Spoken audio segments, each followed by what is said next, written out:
Hello everyone. Last class में हम लोगों ने हैलोअल्केन और हैलोरीन की प्रिपरेशन को कम्प्लीटली डिस्कस कर लिया है।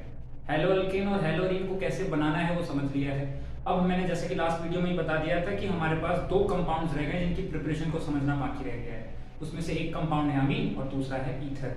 लेकिन मैं इससे पहले कि अमीन और ईथर की प्रिपरेशन समझाऊं, हमारे लिए एक चीज समझना ज्यादा जरूरी होगा, वो है अमीन और ईथर की नॉमेनक्लेचर। क्योंकि अभी तक हमने अल्कोहल, कार्बोक्सिलिक एसिड और बाकी अल्डिहाइड कीटोन वगैरह को जो देखा उसकी नॉमेनक्लेचर तो पहले ही डिस्कस कर चुके हैं और उनकी नॉमेनक्लेचर लगभग सबकी सेम होती है, सिर्फ सफिक्स चेंज होता रहता है। बट अमीन और ईथर में नॉमेनक्लेचर का थोड़ा सा फर्क है, इसीलिए हम लोग अमीन और ईथर की नॉमेनक्लेचर पहले कर लेंगे ताकि प्रिपरेशन पढ़ते वक्त ईथर को समझना और अमीन को समझना हमारे लिए थोड़ा ज्यादा आसान हो जाए। ठीक है, तो पहले शुरुआत आज हम नॉमेनक्लेचर ऑफ ईथर और अमीन से करेंगे। इस वीडियो में जितना हो पाएगा उसको कवर करने की कोशिश करेंगे और जब ये नॉमेनक्लेचर कंप्लीट हो जाएगा उसके बाद हम लोग फिर इसकी प्रिपरेशन को डिस्कस करेंगे। चलिए, तो पहले शुरुआत करते हैं ईथर से और उसके बाद अमीन। तो ईथर्स आखिर होते क्या हैं? अगर हमें ईथर समझना है तो पहले तो ये देखना पड़ेगा ना कि ईथर आखिर होते क्या हैं। तो मैं आपको बताऊं, ईथर का जनरल रिप्रेजेंटेशन है ROR। ये R डैश में मान सकते हैं। तो आप अगर इसको ध्यान से देखेंगे तो मुझे लगता है समझ में आ गया होगा कि बीच में सेंटर में ऑक्सीजन एटम होगा और इसके इस तरफ कार्बन की चेन और उसके उस तरफ भी कार्बन की चेन, यानी सेंटर में ऑक्सीजन एटम, लेफ्ट साइड भी कार्बन चेन, राइट साइड भी कार्बन चेन। कार्बन चेन हो सकता है या फिर कार्बन की रिंग भी हो सकती है, एरोमेटिक ग्रुप भी हो सकता है, कुछ भी हो सकता है। मैं आपको जब प्रॉपर एग्जांपल्स दूंगा तो आप समझ जाएंगे। और ऑक्सीजन एटम के ऊपर दो लोन पेयर होंगे, ऑब्वियसली ऑक्सीजन का ऑक्टेट तभी कंप्लीट होगा। तो ये इस तरीके से है। फॉर एग्जांपल अगर मैं आपको समझाऊं तो जैसे कि देख सकते हैं CH3 oxygen and then again CH3। तो आप ये देखिए, ये ईथर हुआ, सेंटर में ऑक्सीजन है और उसके लेफ्ट और राइट दोनों साइड हमें कार्बन की एक चेन दिखती है, एक हाइड्रोकार्बन दिखता है। एक ऐसा भी एग्जांपल हो सकता है CH3 और इस तरफ CH2CH3, मतलब दोनों तरफ कार्बन की चेन है। बस अंतर ये है कि इस बार दोनों तरफ कार्बन की चेन सेम नहीं है, एक तरफ मिथाइल ग्रुप है और दूसरी तरफ इथाइल ग्रुप है। एक और एग्जांपल देखते हैं। एक एग्जांपल ये हो गया कि इस तरफ CH3 और इस तरफ बेंजीन रिंग हो सकती है। बेंजीन रिंग के बजाय फिलहाल मैं अगर साइक्लोप्रोपेन की बात करूं, साइक्लोहेक्सेन की बात करूं तो वो हो सकता है इस तरीके से। ये भी हाइड्रोकार्बन चेन है। और ऐसा भी हो सकता है कि इधर बेंजीन की रिंग हो एरोमेटिक। तो ये बातें तो हम जानते ही हैं कि ये हाइड्रोकार्बन है, तो हाइड्रोकार्बन हो सकते हैं। तो सेंटर में लेकिन हर चीज में कॉमन क्या है कि ऑक्सीजन एटम है और ऑक्सीजन के left side and right side हम अगर इसमें बना रहे हैं तो दिख रहा है कि दोनों तरफ हाइड्रोकार्बन की चेन है। इस तरीके से जब भी होता है तो हम इस तरह के कंपाउंड को कहते हैं ईथर्स। सबसे पहले ये इंट्रोडक्शन था। अब ईथर में एक चीज और यहाँ पे मुझे लगता है कि वो अगर हम ज्यादा मुश्किल नहीं है, अगर हम इसे अपना कॉमन सेंस अप्लाई करें तो समझ सकते हैं। इस ईथर को हम कहेंगे symmetrical ether. Symmetrical ether, symmetrical ether कहेंगे। और बाकी जितने भी मैंने एग्जांपल दिए आपको ये सब अनसिमेट्रिकल हैं। तो ऊपर वाला सिमेट्रिकल है और नीचे वाले सारे अनसिमेट्रिकल क्यों हैं? क्या आप समझ पा रहे हैं? ऑक्सीजन के left side and right side मतलब दोनों तरफ सेम ग्रुप लगा हुआ है। अगर आप इसमें देखें इधर भी मिथाइल ग्रुप है और इधर भी मिथाइल ग्रुप है, सेम ग्रुप्स, इसीलिए सिमेट्रिकल है। लेकिन इधर सेम ग्रुप्स नहीं है, एक तरफ मिथाइल एक तरफ इथाइल, इधर एक तरफ मिथाइल एक तरफ साइक्लोहेक्साइल ग्रुप है, एक तरफ मिथाइल एक तरफ फिनाइल ग्रुप है, मतलब अलग अलग ग्रुप्स हैं दोनों तरफ। तो दे आर नॉट सेम, इसीलिए इनको अनसिमेट्रिकल, इन सभी को हम अनसिमेट्रिकल ईथर कहेंगे। और ऊपर वाला जो एग्जांपल था हमारे लिए सिमेट्रिकल, मतलब ऑक्सीजन के दोनों तरफ अगर सेम हाइड्रोकार्बन ग्रुप है तो symmetrical, otherwise unsymmetrical. I hope इतनी बात क्लियर होगी सबको। चलिए अब इनके नॉमेनक्लेचर को देखते हैं। तो ईथर किन्हें कहते हैं वो तो हम लोग देख चुके हैं। अब इनका नाम कैसे लिखा जाए IUPAC रूल के अकॉर्डिंग, तो IUPAC के फंडामेंटल रूल्स तो वही रहेंगे। IUPAC के रूल्स तो चेंज नहीं हो सकते। और IUPAC के रूल्स क्या कहते हैं? रूल्स ये कहते हैं कि किसी भी कंपाउंड के नाम में प्रीफिक्स होता है, फिर एक रूट वर्ड होता है और उसके बाद एक सफिक्स होता है। ये रूल मुझे लगता है कि आप सबको याद है, प्रीफिक्स, रूट वर्ड और सफिक्स। बस अब हमारे सामने जो भी कंपाउंड आया है उस कंपाउंड के स्ट्रक्चर को देख के हमें सोचना है कि उसमें रूट वर्ड क्या होगा, उसमें प्रीफिक्स क्या होगा और उसमें सफिक्स क्या होगा। बस इस ऑर्डर में उनको लिख देना है, हो गया ना कि नहीं? हमने ये रूल्स पढ़े हैं ना कि पहले रूट वर्ड देखो, फिर प्रीफिक्स देखो, फिर सफिक्स देखो। तो ईथर की नोमेनक्लेचर करते वक्त भी हमें यही करना होगा, लेकिन किस तरीके से, एक एग्जांपल से समझते हैं। मुझे लगता है इसमें हमें कॉमन सेंस ज्यादा अप्लाई करना चाहिए, तब ज्यादा अच्छे से समझ में आ जाता है, बहुत इजीली समझ में आ जाता है एफर्टलेसली। तो कैसे करना है, फॉर एग्जांपल मैं ना पहले इसका एग्जांपल देता हूं, फिर इसका एग्जांपल दूंगा, उसका एक रीजन है क्यों, आप समझ जाएंगे कुछ देर में। अगर इस ईथर का नाम लिखना है, सबसे पहले आपको रूट वर्ड सोचना होगा, क्योंकि रूट वर्ड चाहिए।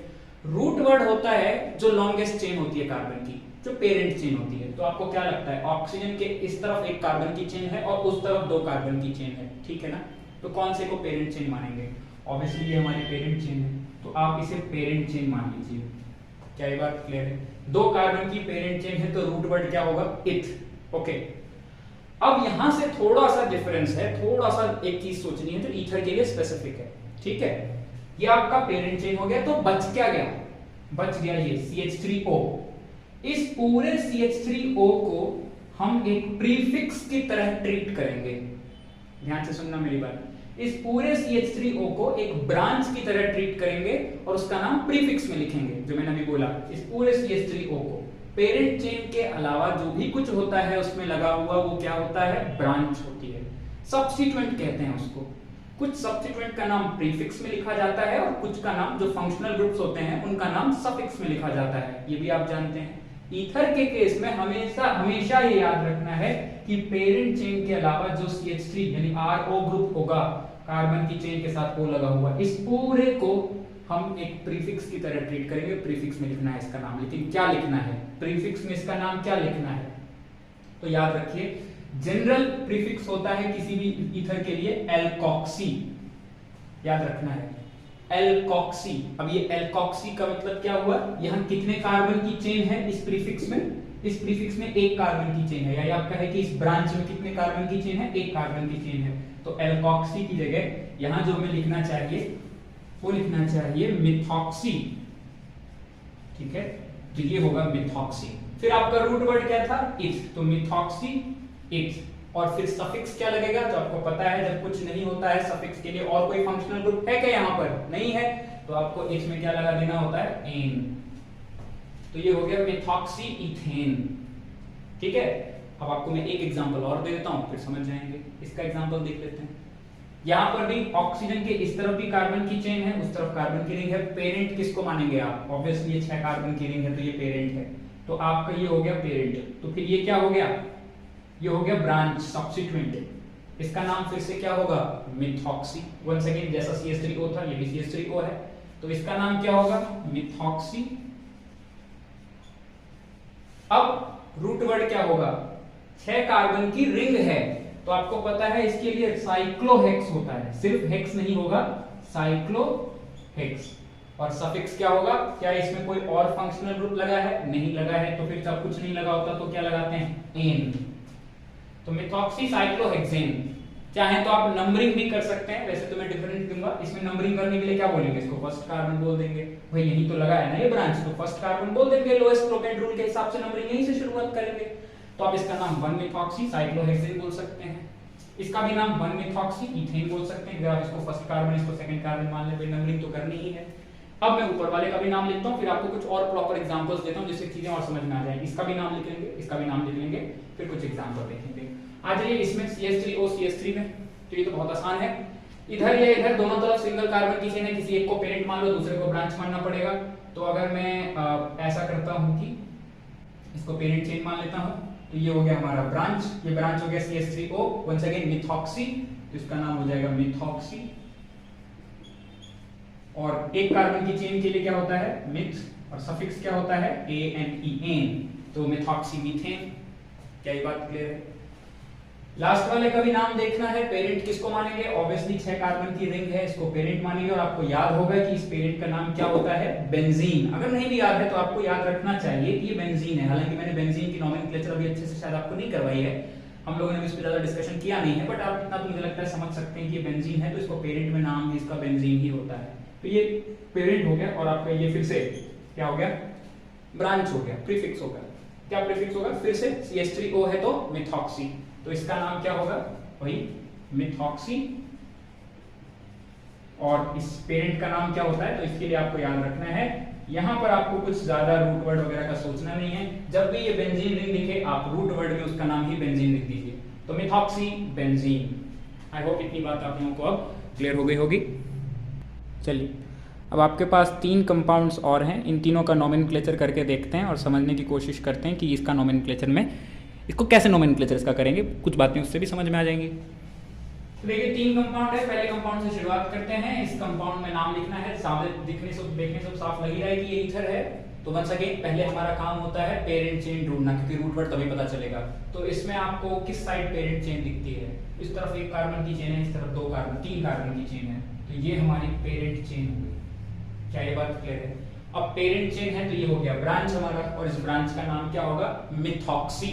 वंस अगेन 1 कार्बन वाला है मिथॉक्सी, ऑक्सी हर बार आएगा, मिथ इथ प्रॉप वगैरह वो देखा जाएगा कि ओ के साथ इधर जो ब्रांच में है वो कितने कार्बन है। 1 कार्बन है तो मिथॉक्सी, 2 होगा तो इथॉक्सी, प्रोपॉक्सी 3 के लिए होगा, समझ सकते हैं आप।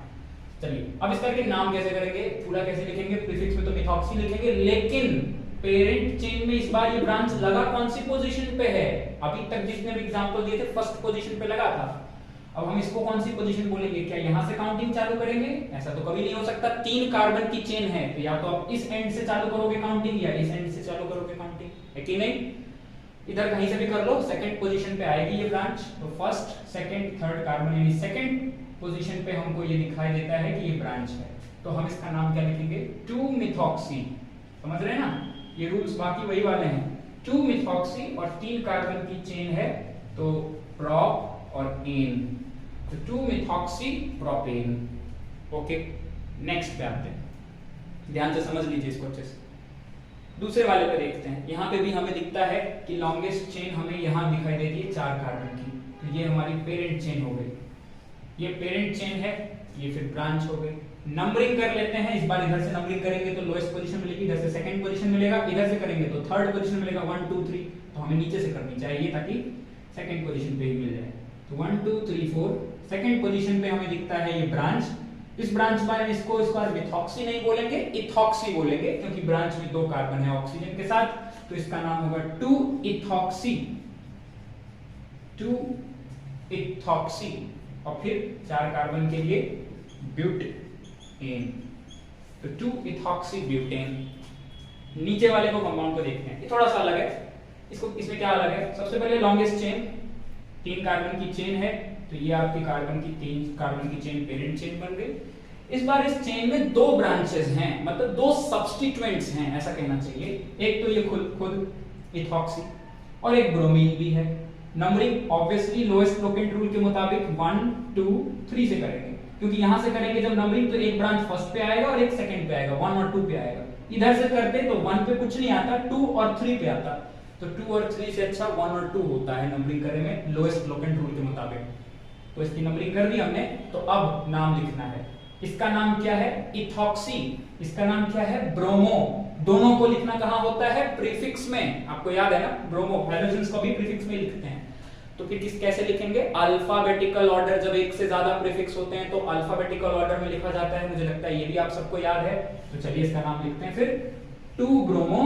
बी पहले आता है तो इससे पहले ब्रोमो का नाम लिखा हमने, 2 ब्रोमो 1 इथॉक्सी, और उसके बाद 3 कार्बन के लिए प्रोपेन। तो क्या ये बात आपको समझ में आ रही है? एक तीनों का नोमेनक्लेचर एक बार अच्छे से ध्यान से समझें, कोई डाउट हो तो इसको दोबारा देखें, एक बार ध्यान से समझने की कोशिश करें, फिर हम आगे बढ़ेंगे। चलिए एक इस कंपाउंड का भी देख लेते हैं, फिर अमीन्स की बात अब चालू करेंगे। इथर ऑलमोस्ट खत्म ही हो गया, कम से कम नोमेनक्लेचर हो ही गया।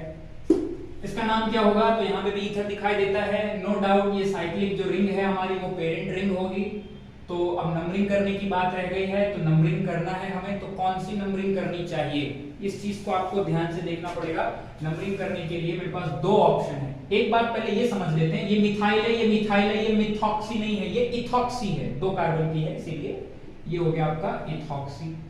सबसे पहले तो ये बात क्लियर है, इथॉक्सी ये है और ये दोनों मिथाइल है। लेकिन इन सबको लिखना कहां है? प्रीफिक्स में। रूट वर्ड क्या होगा? साइक्लोहेक्स, और सफिक्स क्या होगा? एन, क्योंकि कोई और फंक्शनल ग्रुप तो है नहीं। याद रखना है हमेशा, ईथर के लिए भी इथॉक्सी जो होता है, ऑक्सी वाली हमेशा चीजें प्रीफिक्स में लिखी जाती है, ये रूल है, आपको याद रखना है। तो अब नंबरिंग करने के लिए मेरे पास 2 ऑप्शन है। मैं अगर इसको फर्स्ट कार्बन मानूं तो इसको सेकंड कार्बन बोलना पड़ेगा, तो मेरे पास नोमेनक्लेचर करते वक्त कौन कौन सी पोजीशन आएगी? फर्स्ट पोजीशन पे एक चीज लगी हुई है और दो सेकंड पोजीशन पे दो चीजें लगी है 1, 2, 2। अगर मैं इधर से नंबरिंग नहीं करता, मैं नंबरिंग मिथाइल वाली चीज से करता, 1 और 2 पे करता ऐसे, तो फिर मेरे पास पोजीशंस आती 1, 1, 2। ये बात समझ रहे हैं ना आप लोग? तो कौन सी पोजीशन, कौन सी नंबरिंग अच्छी रहेगी? ये वाली नंबरिंग या ये वाली नंबरिंग? लोएस्ट लोकेट करने के लिए सम करके देखते हैं सबका। तो इनका सम आता है 5 और इन दोनों का सम करते हैं, इन तीनों का, तो इनका सम आता है 4। ऑब्वियसली फिर इसका मतलब ये वाली नंबरिंग करनी चाहिए। तो हम ऊपर वाली नंबरिंग नहीं करेंगे, हम इस वाली नंबरिंग को फॉलो करेंगे, यानी जो नंबरिंग हमने की हुई है वो। अब इसका नाम लिखते हैं। आई होप मैं समझता हूँ कि अगर आपको पुराने रूल्स याद हैं तो ये सब चीजें दोबारा एक तरह से रिवाइज ही हो रही होंगी। नाम क्या लिखेंगे लिखते वक्त, लेकिन अल्फाबेटिकल ऑर्डर का ध्यान रखना है, भले पोजीशन कुछ भी हो। तो इथॉक्सी ई पहले आएगा, ये मिथाइल है, एम बाद में आएगा, तो इसका नाम होगा 2 इथॉक्सी 1,1। फर्स्ट पोजीशन पे दो मिथाइल ग्रुप हैं, इसीलिए डाई मिथाइल। कई बार हम लोग जल्दबाजी में ये डाई ट्राई वगैरह लगाना भूल जाते हैं, ये सब भूलना नहीं है। डाई मिथाइल, फिर साइक्लो हेक्स और सफिक्स लग जाएगा एन, तो साइक्लोहेक्सेन। आई होप ये बात भी आपको समझ में आ गई है। अब ईथर के बाद जैसा कि हमने कहा था कि अब अमीन की बात करेंगे, तो अब अमीन्स की बात चालू करते हैं। अमीन क्या होता है और इसका नोमेनक्लेचर कैसे किया जाता है। देखिए, अमीन को जनरली लिखा जाता है RNH2। एक तो ये अमीन होता है, ऐसे भी एक अमीन हो सकता है RNH, एक और R लगा हुआ है, ये भी अमीन है। और एक अमीन और हो सकता है RN और इस पे 3 R लगे हुए हैं। और सभी NH2 में नाइट्रोजन के ऊपर लोन पेयर होता है, ये बात आपको ध्यान रखनी है। ऑक्टेट कंप्लीट होता है ना नाइट्रोजन का, तो लोन पेयर सब पे होता है। ये तीनों ही अमीन कहलाते हैं, ठीक है। अच्छा एक बात और, मैं यहाँ R लिख रहा हूँ, इसका मतलब बेंजीन रिंग भी हो सकता है। मतलब R का मतलब आप यहाँ ये फिलहाल के लिए मान लिया करिए कि एरोमेटिक रिंग भी हो सकती है, यानी कि बेंजीन रिंग भी हो सकती है इन तीनों में, ये है। तो अगर ये तीनों अमीन है तो तीनों में डिफरेंस क्या है अगर आप नोटिस करेंगे, ये है 1 डिग्री अमीन जिसे हम प्राइमरी अमीन कहते हैं, ये है 2 डिग्री अमीन जिसे हम सेकेंडरी अमीन कहते हैं, और ये है 3 डिग्री अमीन जिसे हम टर्शियरी अमीन कहते हैं। Primary, secondary and tertiary. क्यों प्राइमरी, सेकेंडरी और टर्शियरी कहते हैं इन तीनों को? अगर आप इनका स्ट्रक्चर देख रहे हैं तो मुझे लगता है कि आप समझ ही पा रहे होंगे। नाइट्रोजन के साथ अगर सिर्फ एक हाइड्रोकार्बन की चेन लगी हो या रिंग लगी हो तो 1 डिग्री, 2 लगी हो तो 2 डिग्री, 3 लगी हो तो 3 डिग्री, इस तरीके से। अब बात आती है कि इनकी नेमिंग कैसे की जाए। कुछ एग्जाम्पल के साथ नेमिंग करेंगे, और नेमिंग करने के लिए पहले 1 डिग्री से शुरुआत करेंगे। 1 डिग्री का तो बहुत इजी है। 2 डिग्री और 3 डिग्री में एक छोटी सी बात का ध्यान रखना होता है, वो लिखने के बाद, देखने के बाद हमें पूरी नोमेनक्लेचर समझ में आ जाएगी अमीन की कैसे की जाती है, ठीक है। चलिए, हमारे पास 3 अमीन है फिलहाल, तीनों 1 डिग्री अमीन है। अब इनकी नेमिंग को देखते हैं। 1 डिग्री अमीन क्यों है? क्योंकि आप तीनों में देख सकते हैं कि नाइट्रोजन के साथ एक ही कार्बन की चेन है। यहाँ मिथाइल है, इधर 2 कार्बन की चेन है, इधर 3 कार्बन, और 4 कार्बन है टोटल। 3 कार्बन स्ट्रेट चेन में है, 1 ब्रांच में है, मतलब है तो सब ये 1 डिग्री है। नोमेनक्लेचर कैसे करना है? नोमेनक्लेचर का रूल वही कहता है, पहले प्रीफिक्स, फिर रूट वर्ड, फिर सफिक्स। तो प्रीफिक्स, रूट वर्ड, सफिक्स में सबसे पहले हम लोग रूट वर्ड ढूंढेंगे। तो इसमें रूट वर्ड होना चाहिए जो लॉन्गेस्ट चेन है कार्बन की। तो कार्बन की लॉन्गेस्ट चेन इसमें क्या है? एक ही तो कार्बन की चेन है। ओके, ये क्या चीज है? ये है अमीन। अब ये अमीन है, ये फंक्शनल ग्रुप है, इसको आप लिखेंगे सफिक्स में। इसको आप कहां लिखेंगे? सफिक्स में। सारे रूल सेम है, सब कुछ सेम है। जैसे अल्कोहल के लिए सफिक्स में क्या लिखते हैं? ऑल। एल्डिहाइड के लिए क्या लिखते हैं? अल। कीटोन के लिए क्या लिखते हैं? ओन। कार्बोक्सिलिक के लिए क्या लिखते हैं? Oic acid. इसी तरीके से अमीन्स के लिए क्या लिखेंगे सफिक्स में? अमीन। एक एग्जांपल देख लेते हैं। इसमें कोई प्रीफिक्स तो है नहीं, तो रूट वर्ड होगा मिथ, और सफिक्स क्या लगाना है? अमीन लगाना है। लेकिन आपको पता है कि ANE में से E ड्रॉप करने के बाद AMINE लगाएंगे, मीथेनामीन। इस तरीके से आप इसका नाम लिखेंगे। आपको पता है ना, अगर मीथेन में ऑल लगता है अल्कोहल तो क्या लिखते हैं? मीथेनॉल। आपको पता है कि ANE का सिर्फ E ड्रॉप किया जाता है और ऑल लगा देते हैं। ठीक इसी तरीके से मिथ ANE का ड्रॉप कर दिया और उसकी जगह सफिक्स लगा दिया अमीन, तो क्या हो गया? ये मीथेनामीन।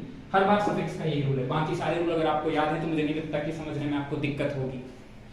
दूसरा केस देखते हैं, यहाँ 2 कार्बन की चेन है, पेरेंट चेन है और उसके बाद अमीन है, तो इसका मतलब इसका क्या होगा, इथ ANE हटा दिया और उसकी जगह सफिक्स लगा दिया AMINE, इथेनामीन।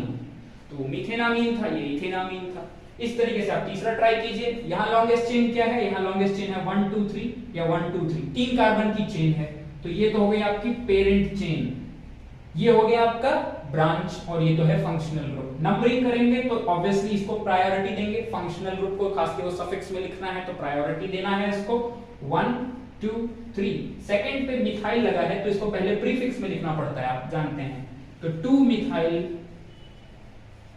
रूट वर्ड क्या होगा 3 कार्बन के लिए प्रोप, तो 2 मिथाइल प्रोप AN और E ड्रॉप करके सफिक्स क्या लगाना है, अमीन। तो 1 पे है तो आप सीधा अमीन लिख सकते हैं, 1 अमीन लिखने की जरूरत नहीं है। तो 2 मिथाइल प्रोपेनामीन, क्या ये बात भी आपको समझ में आ रही है? तो ये 1 डिग्री जब भी आपको कोई भी अमीन दिखेगा इसी तरीके से करना है, रूल में कोई चेंज नहीं हुआ है, सब कुछ सेम है, वही प्रीफिक्स ढूंढ करने का, वही रूट वर्ड ढूंढने का, बस ध्यान ये रखना है कि अमीन के लिए सफिक्स भी अमीन ही होता है, AMINE, वो हमने लगाया। अब थोड़ा सा चेंज होता है 2 डिग्री 3 डिग्री के लिए, 1 डिग्री का तो बड़ा इजी था, अब 2 डिग्री की बात करते हैं। चलिए इन दोनों को पहले देखते हैं।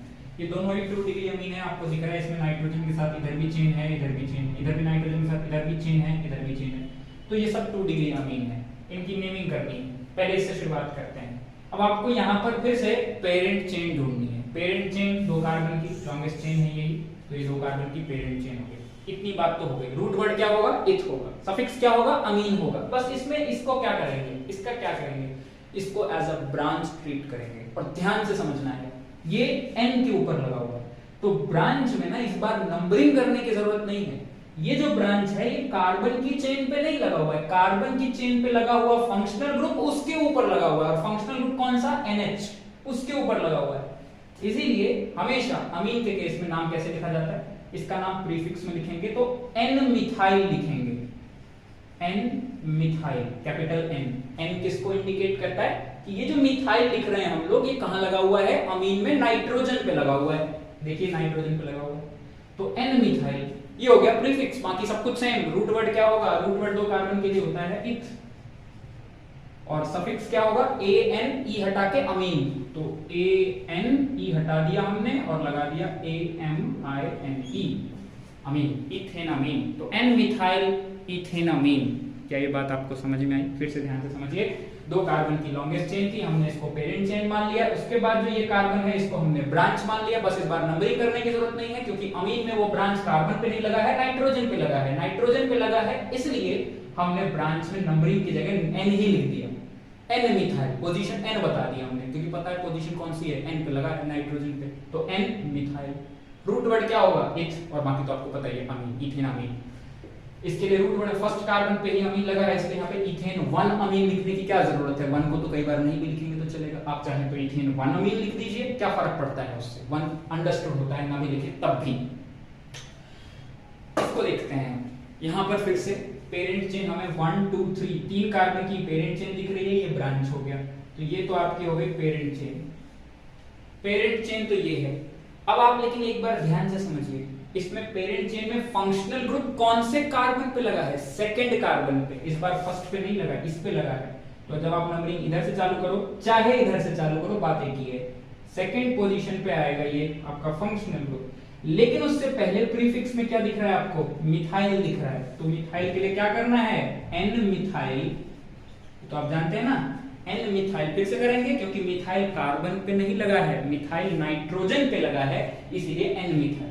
क्लियर बात। रूट वर्ड 3 कार्बन के लिए क्या होता है, रूट वर्ड होता है प्रोप, तो N मिथाइल प्रोप, और उसके बाद AN।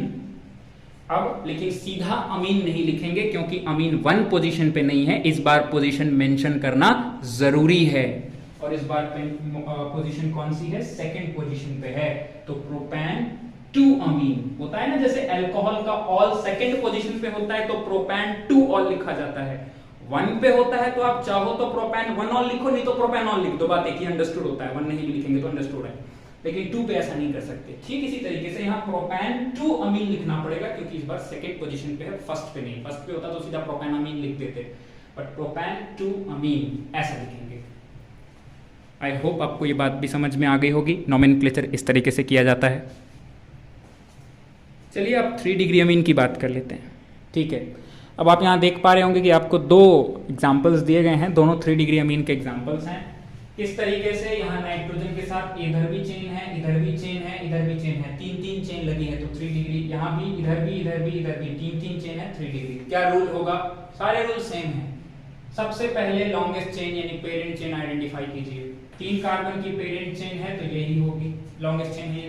उसके बाद ये ब्रांच है और ये ब्रांच है, दोनों कहाँ लगे हुए हैं? दोनों के दोनों नाइट्रोजन पे लगे हुए हैं। ब्रांच का नाम कहाँ लिखते हैं? प्रीफिक्स में लिखते हैं। पोजीशन क्या है दोनों की? कार्बन पे नहीं है तो नंबरिंग नहीं करना है, सीधा n लिखना है।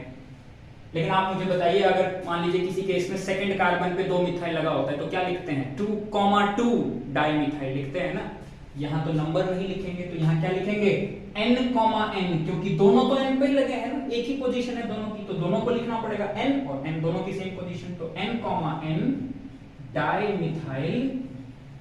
ये हो गया आपका प्रीफिक्स। क्या आप समझ रहे हैं इस बात को, क्यों लिखा है ऐसा? 2 मिथाइल है, दोनों n पे हैं तो n,n डाइमिथाइल। और ये पेरेंट चेन के लिए क्या होगा?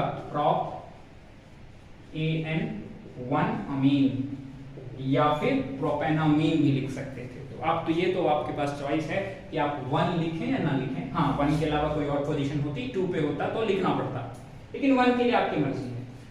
तो ये इसका पूरा नाम हो गया 1,1 n डाइमिथाइल प्रोपेन 1 अमीन। इस पे आ जाते हैं, इसकी नोमेनक्लेचर करेंगे। लॉन्गेस्ट चेन हम देखेंगे, इधर 1 कार्बन, इधर 2 कार्बन, इधर 3 कार्बन, तो ऑब्वियसली फिर से यही होगा हमारा पेरेंट चेन। 3 कार्बन की चेन है, इस बार भी 2 ब्रांचेस लगे हुए हैं, लेकिन इस बार दोनों मिथाइल नहीं है, एक इथाइल है और ये वाला मिथाइल है, लेकिन दोनों की पोजीशन क्या है? सेम। लेकिन क्योंकि दोनों का नाम सेम नहीं है तो फिर इनका नाम प्रीफिक्स में तो लिखना है, लेकिन किस में लिखना है? अल्फाबेटिकल ऑर्डर में लिखना है। तो मिथाइल पहले आएगा या इथाइल पहले आएगा? ऑब्वियसली इथाइल पहले आएगा, तो इसका नाम क्या होगा? N ethyl. फिर उसके बाद क्या लिखना है? n के बाद दूसरा मिथाइल लिखना है, तो फिर से n मिथाइल। जैसे आपको पता ही होगा फर्क क्या होता है कि पोजीशन की जगह n आता है, क्योंकि इस बार ब्रांचेस किसी कार्बन पे नहीं लगे हैं, n पे लगा हुआ है। ये बात बस अलग होती है इस अमीन के केस में, बस ये ध्यान रखना है आपको। तो n इथाइल n मिथाइल, क्या ये बात क्लियर है? लगा दीजिए, बाकी चीज तो सेम ही है। प्रोप कार्बन के लिए होगा, 3 कार्बन के लिए प्रोप होगा, तो प्रोपेन 1 अमीन या प्रोपेनामीन, इट्स ऑल द सेम। तो ये n ethyl n methyl propane 1 अमीन, ये इसका नोमेनक्लेचर हुआ। इस तरीके से मुझे लगता है कि आप समझ पा रहे होंगे। एक दो एग्जांपल और देख लेते हैं और फिर आज की वीडियो को कंक्लूड करते हैं नोमेनक्लेचर वाली। इसके बाद हम लोग नेक्स्ट में हम आराम से अब प्रिपरेशन समझ पाएंगे। चलिए देखते हैं इन तीनों को, क्योंकि हम लोग तीनों की नोमेनक्लेचर कर चुके हैं, 1 डिग्री 2 डिग्री 3 डिग्री की, तो अब हम एक साथ तीनों को अटेम्प्ट कर लेते हैं। ये 1 डिग्री है, ये 2 डिग्री है, ये 3 डिग्री है। क्यों है मुझे नहीं लगता है कि बताने की जरूरत है, आप ध्यान से देखेंगे तो समझ जाएंगे कि नाइट्रोजन के साथ जितने चेन लगी हुई है हाइड्रोकार्बन की, उस हिसाब से इनकी प्राइमरी सेकेंडरी या टर्शियरी होना डिसाइड होता है। इसकी नोमेनक्लेचर कीजिए। इसमें फंक्शनल ग्रुप है NH2 और ये हो गया आपका पेरेंट, और कोई ब्रांच तो है नहीं, तो इसका नाम क्या होगा? इसका नाम होगा साइक्लो हेक्सेन, और ई हटा के क्या लगा देंगे? AMINE, साइक्लोहेक्सेनामीन। क्लियर है ये बात? साइक्लोहेक्सेनामीन आ जाएगा इसके ऊपर। इसमें फिर से ये पेरेंट रिंग होगी, लेकिन इस बार एक ब्रांच है और वो नाइट्रोजन पे लगा हुआ है, तो हमें लिखना पड़ेगा N मिथाइल। ठीक, फिर साइक्लो हेक्सेन AMINE, साइक्लोहेक्सेन अमीन। तो वो तो आप जानते ही हैं, फिर से साइक्लोहेक्सेन अमीन ही होने वाला था। तो ये साइक्लोहेक्सेन अमीन ये हो गया N मिथाइल साइक्लोहेक्सेन अमीन। और मुझे लगता है कि मुझे ये बताने की जरूरत नहीं है, आप खुद कर लेंगे, लिख के भी दिखाने की जरूरत नहीं है। आप ट्राई कीजिए इसको खुद, एज एन असाइनमेंट इसको सॉल्व कीजिएगा। इसमें 2 ब्रांच हैं, ये पेरेंट है, एक इथाइल है, एक मिथाइल है। आप इसका नाम खुद लिखेंगे और मुझे बताएंगे। अगर आप इसको नहीं लिख पाते हैं तो फिर इसको डिस्कस कर लेंगे हम लोग। ये हुआ इतना नोमेनक्लेचर इन सब का। मुझे लगा कि ख़त्म करने से पहले एक ये भी नोमेनक्लेचर देख लिया जाए। इसमें थोड़ा सा कई बार लोग गलत कर देते हैं, तो इसको एक बार समझते हैं कि क्या करना है इसमें। अमीन तो ये भी है और ये भी 1 डिग्री अमीन है, क्योंकि नाइट्रोजन के साथ तो एक ही चीज लगी हुई है, इस तरफ तो बस कुछ नहीं लगा हाइड्रोजन के अलावा। लेकिन नाम क्या करेंगे इसमें? पेरेंट किसको मानेंगे? तो क्या इस बार 6 कार्बन की जो रिंग है इसको पेरेंट मान सकते हैं? इसको पेरेंट नहीं मान सकते हैं। क्यों नहीं मान सकते इसको पेरेंट? रीजन है, क्या फंक्शनल ग्रुप इस रिंग पे लगा है? नहीं, इस रिंग पे तो कहीं नहीं लगा डायरेक्टली। फिर फंक्शनल ग्रुप कहां लगा है? इस कार्बन पे, यानी दो कार्बन की चेन को हमें क्या मानना पड़ेगा? पेरेंट। रूल ये कहता है फंक्शनल ग्रुप जिस चीज पे लगा हो पेरेंट तो उसको बोलेंगे। मैं इसको पेरेंट मान लूं और फंक्शनल ग्रुप इसमें किसी भी कार्बन पे नहीं लगा, इस 6 में से किसी भी कार्बन पे नहीं लगा, तो कैसा ये पेरेंट हुआ? फिर ये नहीं हुआ। फंक्शनल ग्रुप जहां लगा होता है उसकी प्रायोरिटी होती है। तो ये दो कार्बन हमारा इस बार पेरेंट चेन का हिस्सा है। तो फिर ये क्या हो गया? ये तो हो गया ब्रांच। तो अब इसका नाम कैसे लिखा जाएगा देख लेंगे, बाकी तो रूल सेम ही है। नंबरिंग करते हैं, कौन से कार्बन को 1 बोलेंगे? ऑब्वियसली जहां फंक्शनल ग्रुप लगा है तो 1 2 2 पे इसका नाम क्या लिखेंगे? ब्रांच में 6 कार्बन की चीज है तो साइक्लोहेक्साइल। जानते ना, 1 के लिए मिथाइल, 2 के लिए इथाइल, 3 के लिए प्रोपाइल। और अगर वही रिंग वाली चीज है तो साइक्लो लग जाता है, बाकी तो सब कुछ सेम ही रहता है। 6 कार्बन की रिंग है तो साइक्लोहेक्साइल। सेकंड पोजीशन पे है तो फिर हमें पोजीशन बतानी पड़ेगी, तो इसका नाम हो गया 2 साइक्लोहेक्साइल। रूट वर्ड 2 कार्बन के लिए क्या होता है? इथ, AN1 अमीन। एन का ई हटा के अमीन लगा दिया सफिक्स में, फर्स्ट पोजीशन पे है तो इथेन 1 अमीन या फिर इथेनामीन लिख सकते हैं आप। मुझे लगता है इन बातों को आप ध्यान रखेंगे आगे से तो यहाँ से दिक्कत नहीं होगी। ये रहा हमारा ईथर और अमीन का इंट्रोडक्शन, इनका नोमेनक्लेचर। नेमिंग इसलिए किया है क्योंकि हम जब आगे प्रिपरेशन समझें और हमें उनका नाम ही ना पता हो तो ये अच्छी बात नहीं है। उनका नाम पता होना सबसे पहले ज़रूरी है, बाकियों का तो हमें पता ही था, इनका भी आज हमने देख लिया है। कभी कभी बेंजीन रिंग हो सकता है, बट आपको मैंने बताया है जब बेंजीन रिंग होता है तो फिर बस रूट वर्ड में बेंजीन लिखना होता है, वो तो सबसे आसान काम है। हालांकि बेंजीन की नोमेनक्लेचर में करवाऊंगा, बेंजीन वाले कंपाउंड की, एरोमेटिक कंपाउंड की, तो उसमें तो फिर सारी चीज़ें एक साथ कवर हो ही जाएंगी। बट फिलहाल आपको ये बेसिक रूल ज़रूर समझ में आ गए हैं, इतना याद रखेंगे तो फिर हम लोग नेक्स्ट वीडियो से प्रिपरेशन ईथर की भी और अमीन की भी डिस्कस करके सारी प्रिपरेशंस को हम लोग कंक्लूड कर लेंगे। आज के लिए इतना ही। Thank you for today.